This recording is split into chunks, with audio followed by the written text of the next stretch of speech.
Saludos amigas, amigos, ustedes sintonizan Acento TV y este es su espacio a partir de ahora. Hoy contamos con el economista Fabricio Gómez Mazara, que ustedes los conocen muy bien, de vez en cuando está con nosotros.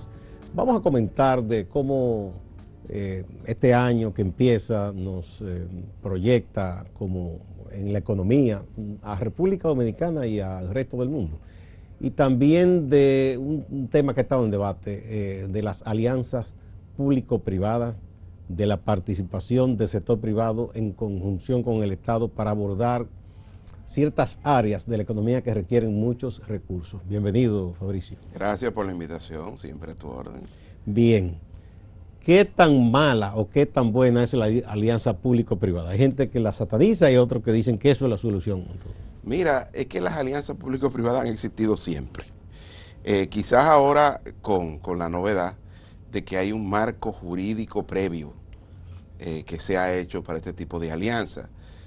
Sobre todo la más popular actualmente es el tema del fideicomiso, que es un vehículo financiero para gestionar un activo que genera flujo de efectivo en sus operaciones, tanto si es infraestructura, desde la construcción hasta la venta o gestión fundamental del inmueble. Para que la gente nos entienda bien, y tú eres de los economistas que explica las cosas bien. Por lo menos trato.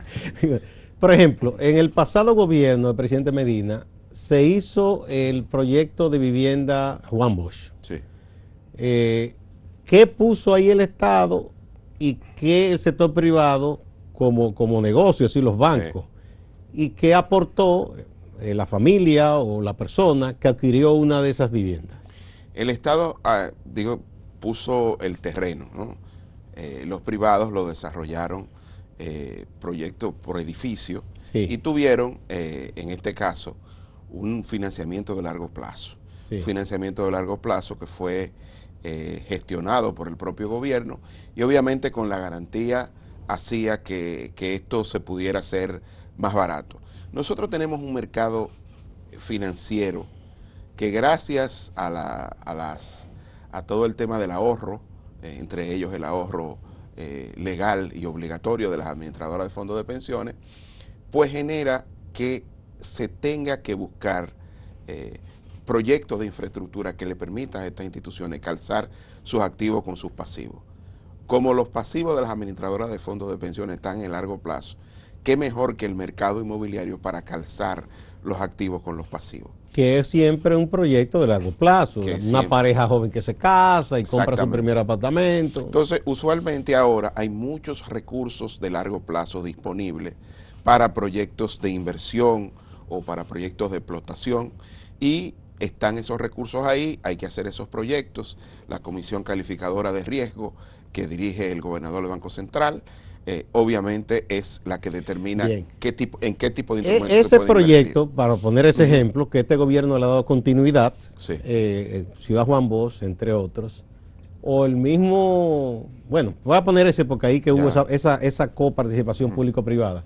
La gente lo ve bien y lo aplaude. Sí. Pero, ¿por qué hay tanta suspicacia, tantas dudas cuando se habla de que se va a tratar de abordar el tema de la sustentación y administración de la termoeléctrica Punta Catalina mediante una alianza público-privada?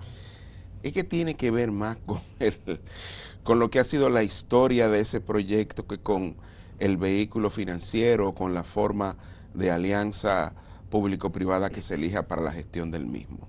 Yo creo que ese proyecto desde su concepción fue controversial, sí, ha sido controversial, entonces es difícil verlo de esa manera. Yo creo que las autoridades ponderaron si hacían una empresa pública que tuviera la capacidad de emitir acciones o el tema del fideicomiso. Optaron por el fideicomiso y obviamente esa es una decisión donde hay un comité técnico y donde ese comité técnico va a tener la capacidad de designar al administrador y es quien va a dar cuentas de alguna manera de este proyecto inmenso. Hay que decir que en el caso de Punta Catalina es un activo bastante líquido porque la deuda se quedó en la deuda pública y el activo es 100% patrimonio, por decirlo así.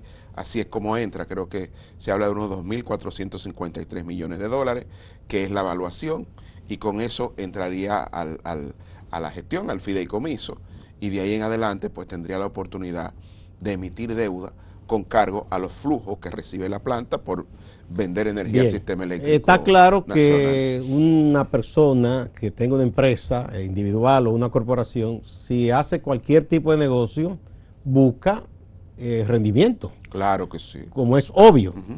Y el Estado también cuando tiene un bien que produce. En ese caso específico, ¿cuál sería la ventaja para el Estado? Mira, este tipo de activos son bastante complejos porque manejan una tecnología que no hay una capacidad local disponible, por decirlo de alguna manera. Usualmente estas plantas se hace un contrato para la construcción y después que se termina se hace un contrato para la operación y el mantenimiento y todo eso. Eso tiene que ser compañías especializadas con experiencia en la materia en otros países, y ese comité técnico me imagino que recibirá todas las ofertas disponibles y dirá, bueno, vamos a administrar o voy a darle la concesión a esta empresa para que gestione este activo que se llama la planta de generación Punta Catalina. Entonces ese contrato de operación y mantenimiento es uno de los ejes porque obliga al contratante, en este caso, a mantener el activo funcionando en términos técnicos y económicos de la mejor manera para que dure los 30 años, que es el contrato del fideicomiso que lo establece de esa manera.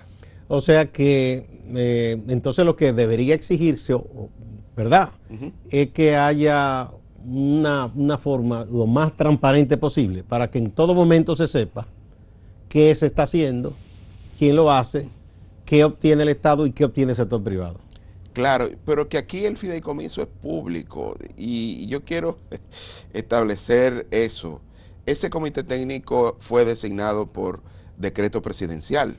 Mañana otro presidente puede removerlos y puede designar otro comité técnico. Y aunque no hay nadie en representación del Estado, propiamente dicho, vienen todos o están en su puesto por un decreto presidencial. O sea, que más que el jefe de Estado. O sea, que de alguna manera ahí está el interés público. Está ahí. Obviamente que está. Entonces, habrá que ver.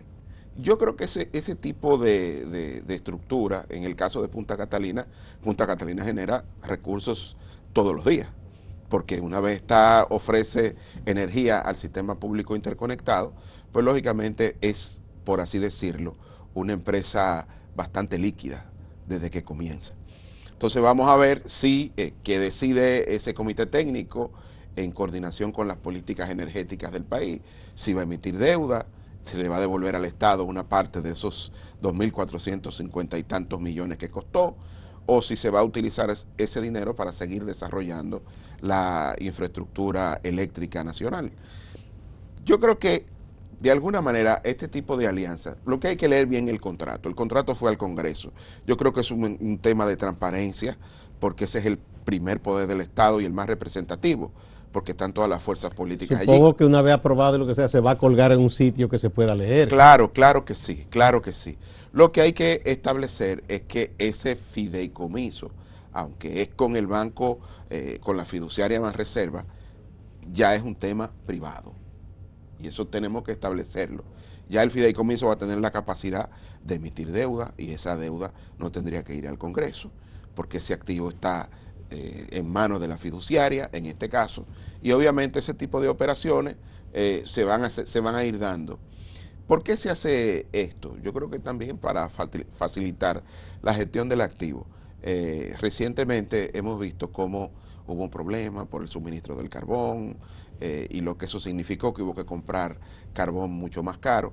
Yo creo que cuando ya tú estás bajo un esquema de fideicomiso que cuesta, la gestión tiene un costo financiero, pues obviamente ese comité técnico estaría gestionando el activo de la forma más eficiente posible. en el sentido de que va a ser contratos de largo plazo, va a haber ahí en esos contratos supongo que penalidades que hay más facilidad de contacto para esos negocios también. Claro que sí, claro que sí. Porque son empresas que se dedican a eso. En principio entiendo que eso es lo que se busca. Tendrán que venir los principales ejecutivos y miembros del comité técnico a dar mayores detalles, que creo que no lo han hecho por un tema de esperar que el Congreso pues termine. Y ya cuando está en el tema de la fiduciaria es quien tiene la voz cantante. Pero por lo menos aclarado que no se está regalando, como se está diciendo Punta Catalina. Yo pienso que no, yo pienso que no, y ahí están los congresistas, es decir, una de las funciones que tienen los miembros del Congreso es fiscalizar. Que ahí están los del partido de gobierno y de la oposición. Claro, que miren ese contrato. Vamos a una primera pausa, Fabricio, y cuando regresemos vamos a hablar un poco también con esa modalidad, cómo se podría echar hacia adelante los proyectos que están pensados para Pedernales.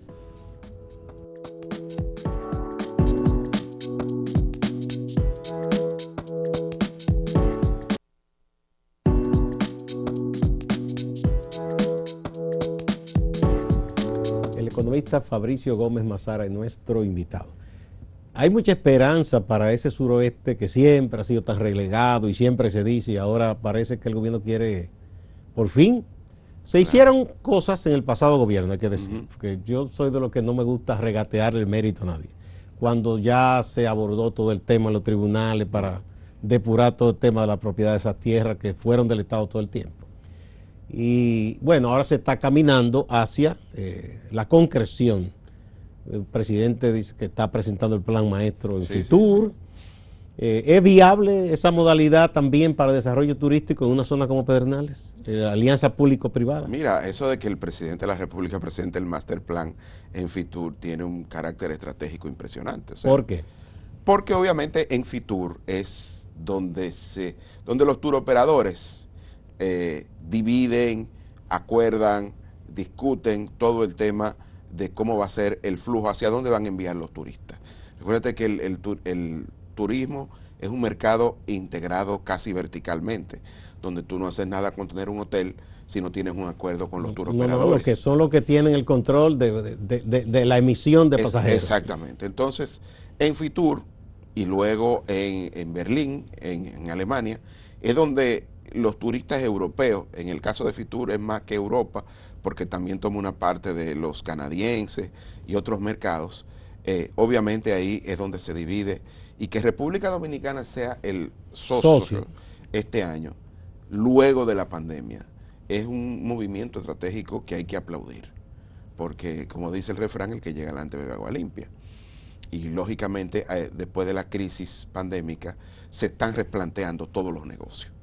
Entonces, qué bueno que el presidente está ahí. En este caso, tengo entendido que ese proyecto de Pedernales, de acuerdo a lo que he visto a Sigmund, Freud y personas que han explicado el tema, tiene que ver con dos etapas. La primera, de llevar toda la infraestructura. Recuérdate que ahí no entraría directamente a las playas, sino cerca, para preservar todo el tema ecológico. Y sería un turismo, digamos, más que complementaría la oferta que hay en el país, que no sería un turismo de enclave, sino un turismo donde la gente llegaría, de ahí transbordaría y llegaría a todas esas playas hermosas que hay por ahí en el sur. Y ese sol casi todo el año también, que es lo que buscan esos europeos cansados del frío. Y el sur tiene una característica, y es que en pocos minutos usted tiene temperaturas completamente distintas. En el caso de Barahona y de Pedernales, las montañas están a 20-25 minutos, usted tiene temperaturas cercanas a 10 grados y después baja a 25 minutos y va a tener temperaturas cercanas a 30 grados frente a la playa. O sea que ese turismo va a ser muy atractivo por eso. Y para una región como ese suroeste, que siempre se ha aclamado de que ha sido olvidado, esa modalidad digamos, de desarrollo económico, ¿es el más adecuado? ¿El turismo? Yo creo que comienza a ser, porque el turismo, recuérdate que el turismo tiene un esquema, que es la inversión, que por cada peso invertido encadena otro proceso productivo. el turismo no es solo turistas. El turismo también implica una demanda de bienes y servicios, una parte de ellas provista por el mercado doméstico. Me refiero a todo el tema de los productos agropecuarios, las frutas, las verduras y todo eso, y además de las personas. Es increíble cuando tú vas digamos, al este, a Punta Cana, a Bávaro y a toda esa zona de Higüey y de la Romana, una parte importante de las personas que trabajan en el sector turismo provienen del sur. Sí. Porque incluso también tú los encuentras en Puerto Plata y Samaná. Exacto, porque se han convertido en provincias expulsoras de personas que salen porque no encuentran fuente de trabajo. Este tipo de proyectos le facilitaría la vida a las nuevas generaciones que viven allí, que no tendrían que abandonar su lugar de nacimiento para ir a trabajar hacia otro sitio. De hecho, con ese know-how que han adquirido, regresarían con una mayor calificación en el mercado. Claro, y se insertarían rapidísimo. Y ahí la inserción laboral es rápida y le permite a ellos incluso tener más de un empleo. Y de verdad que el turismo es complejo, pero es muy interesante porque genera eslabonamientos productivos importantes. Bien. Entonces, ahí también es válido el esquema también de coparticipación Estado-sector privado.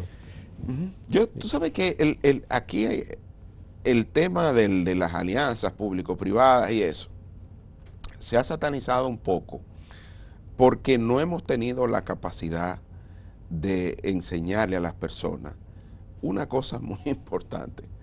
Lo que sustenta la democracia, el modelo económico detrás de la democracia, es el libre mercado,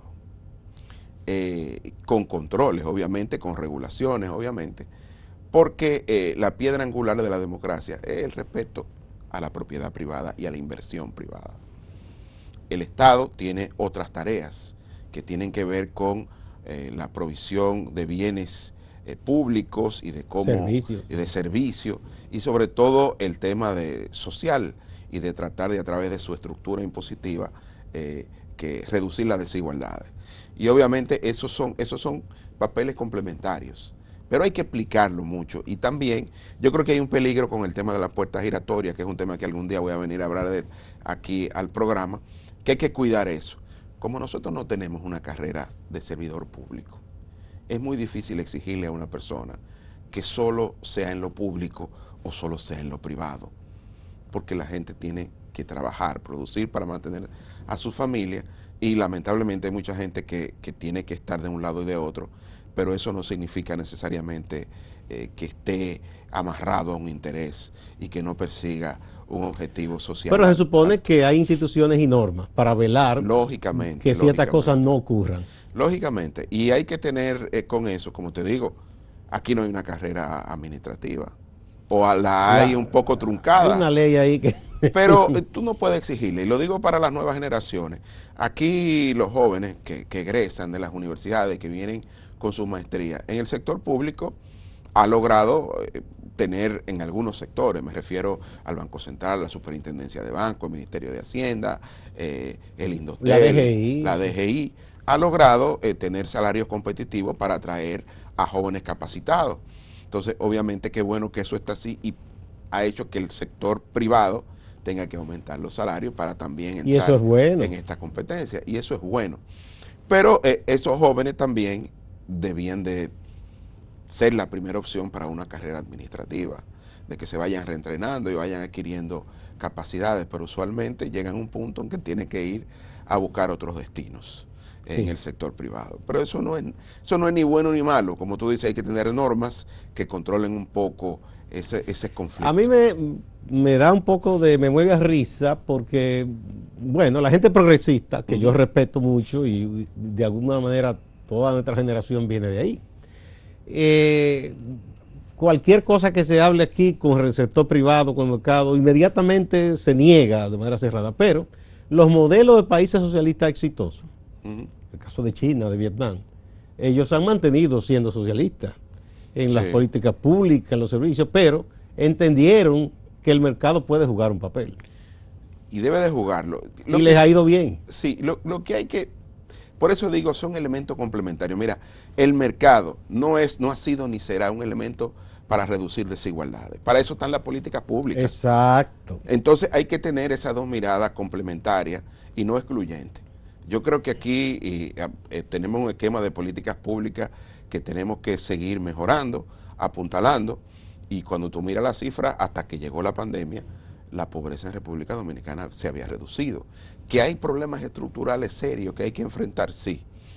Y yo creo que este esquema de alianza público-privada lo que permite es que haya capital nacional, producto de nuestro ahorro, que se ponga a desarrollar proyectos que van a mejorar la calidad de vida de la gente. De eso se trata este juego. Al final, una alianza público-privada, un fideicomiso, es un medio. El fin es mejorar la calidad de vida de la gente. Bien, vamos a otra pausa y volvemos para ver un poco el comportamiento de la economía con miras a este año.